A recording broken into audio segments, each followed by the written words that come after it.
I am your hair loss daddy. This channel is about the father you never had, me, teaching you things that your father never taught you, because either you don't have a father who's active in your life, you have one who's verbally abusive, you have one who's basically just not, he may be there physically, but it's like he's still absent from your life. He's not mentoring you and teaching you what it means to be an individual, confident man who knows how to be attractive to females and even knows how to be attractive to males. And I don't mean that in a gay way. I mean that in a way of being a likable person. And one of the things that makes a likable person is ultimately, as a man, that you have some kind of a leadership mentality. That is one of the things that makes a man likable to men as far as a friend and attractive to females. That he is a leader, that he is decisive, he can make decisions, he's confident in himself, even if others don't know that. And it's so funny, I've had so many conversations with people about where men were asked about what was it like in that moment making that decision. And ultimately, the man being honest, he said, well, I didn't really know for sure if it was going to work, but I went ahead and made a commitment. I made that decision and I did the thing. You know, a very mild example is months ago when I gave my dad his haircut and you know, gave him a buzz cut, number 4 guard, which is about a ½ inch. You know, he had longer hair. I didn't know how it was going to look. It was a gamble, you know, but I went ahead and did it. And afterwards, my mom, who was watching, was like, wow, you really, look, you know what you're doing. That looks good. I was like, I didn't know what I was doing. In fact, I practiced on my arm first to make sure how that would even look, because my dad wanted a number 4 guard. So that's what you're going to find about men who seem to be in charge and seem to know what they're doing. It's often they don't, but they at least come up with a plan and just do the thing. So this is very important as far as knowing how to be attractive to other people.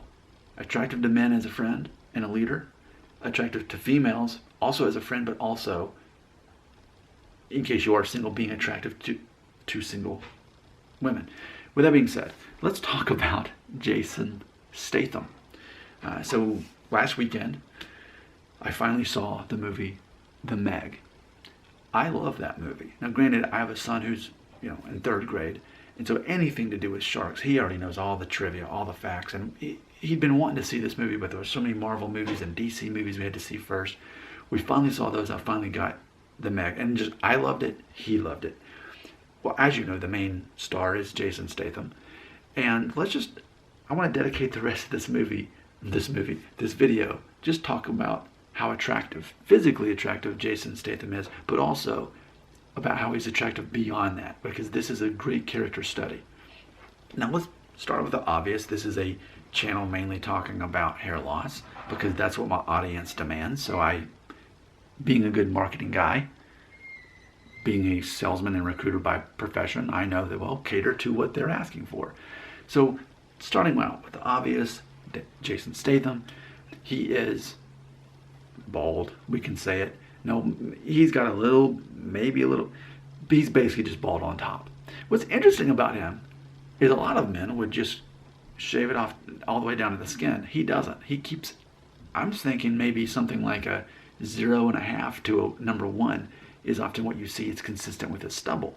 That's the look that he has. That's what he's known for. He's looked that way for 20 years now. And something interesting about him, he's universally known as an attractive man. I've never heard anybody say that Jason Statham is ugly. No, he's noticeably attractive. Now, granted, yes, he has the perfect body, and that always helps. It's not everything, but it definitely helps. And they talk about that even in the movie too, when he's taking a shower and that one female lingering him. But in reality, women still aren't attracted to men physically to the same degree at all that we are attracted to women. But let's, again, focus on the fact he doesn't have hair on top. Whatever in the world we want to call that, whether we want to say 5.5, 6, whatever it is, he doesn't have hair on top. And he chooses to let the stubble show to match his beard.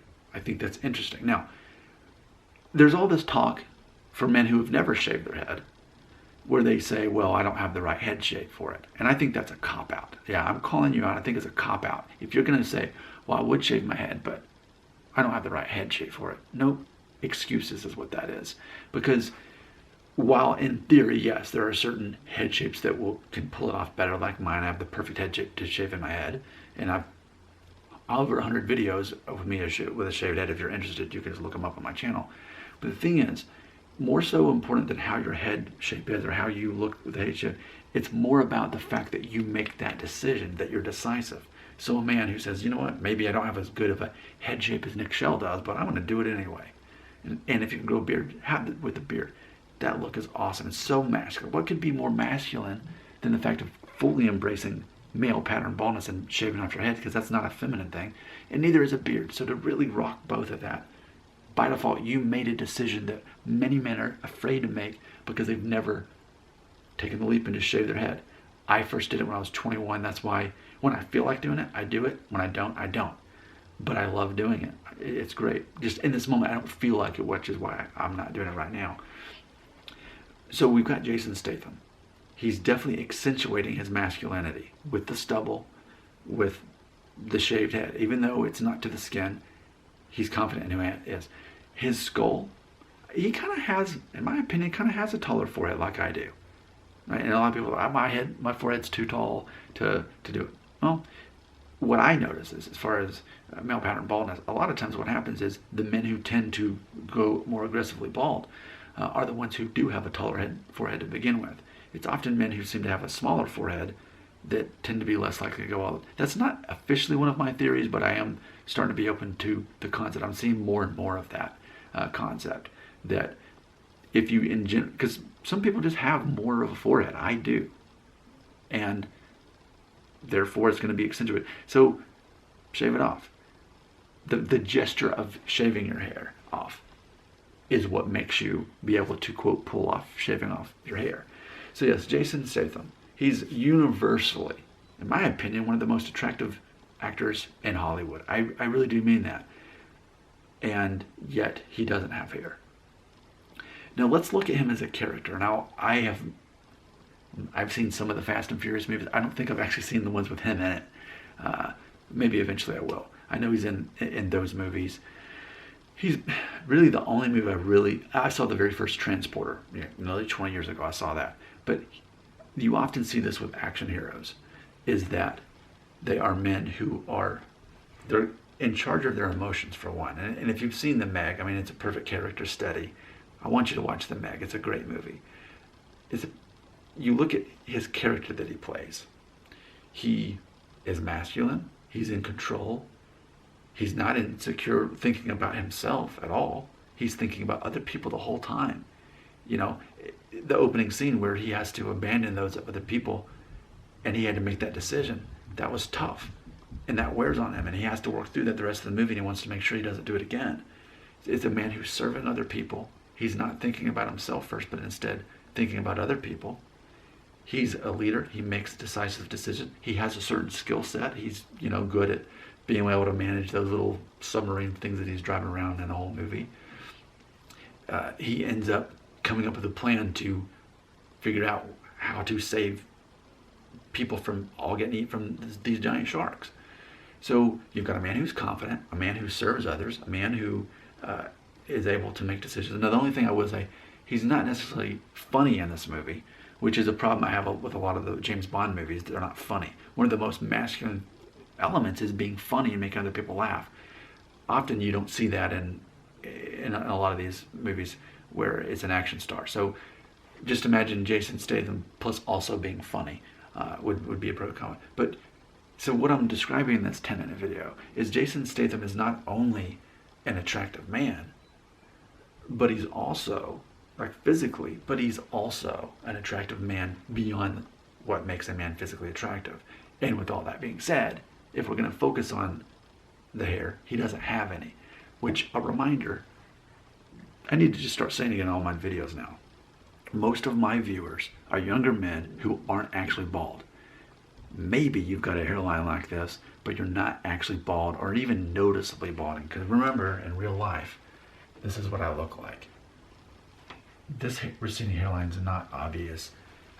It's only when I start doing this are you going to really pay attention to it. And only because I'm talking about it. So a lot of you are in the same boat as me, but you're thinking like a gay man is what you're doing. You're thinking, well, women won't like me if I have a receding hairline if I'm starting to bald.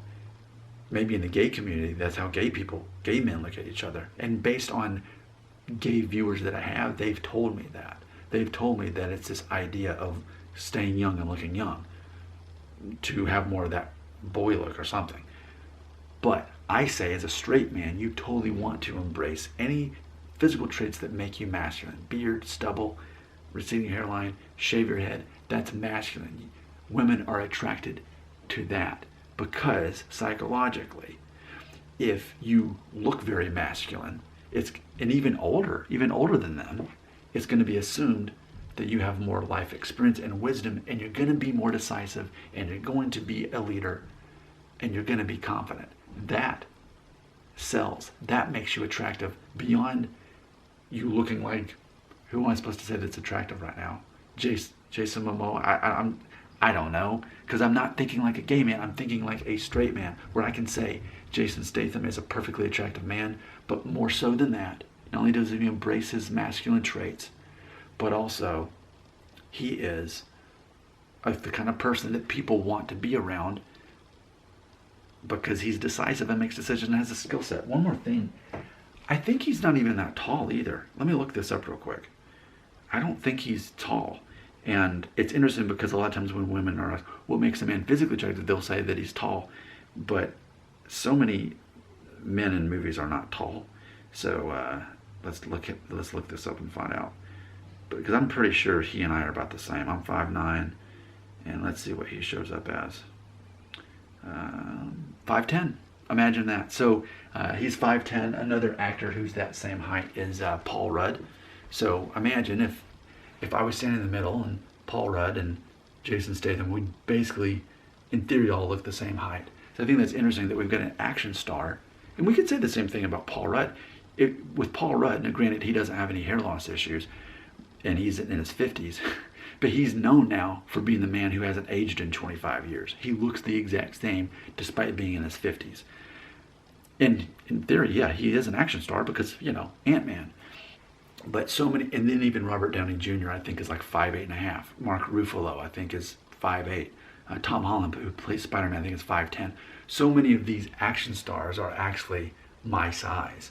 So even this concept of being tall, it's not so much important. I think a lot of times it takes someone who's making up for the fact that they don't have this large physical frame, or making up for the fact that they don't have a perfect head of hair or whatever it is, because you have to fight harder and be more deliberate in knowing who you are, so you can't just cheat your way through it by saying, oh, look at me, I'm 6'4" and full of muscles and I have a full head of hair. No, you have to actually have substance to you. And females specifically are looking for men who have substance, not a man who's doing this.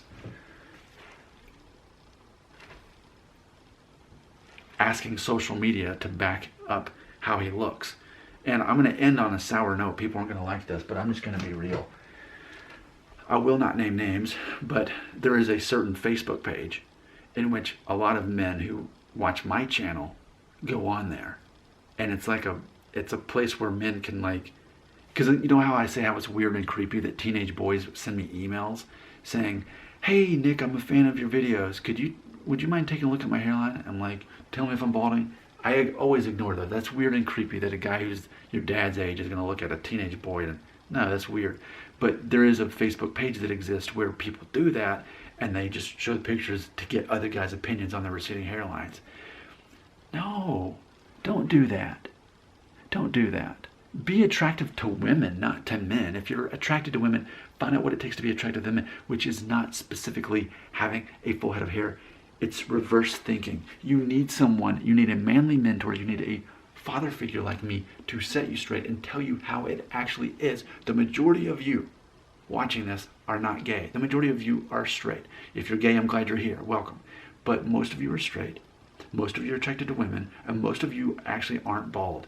You're so focused on something that doesn't matter. Meanwhile, Jason Statham, who's probably been bald most of his adult life, and is not even that tall of a guy, but totally embraces his masculine traits, is known, in my opinion, and I would think this, one of the most attractive men in Hollywood. That's how I feel. But it's also because of his character and his mindset and how he acts.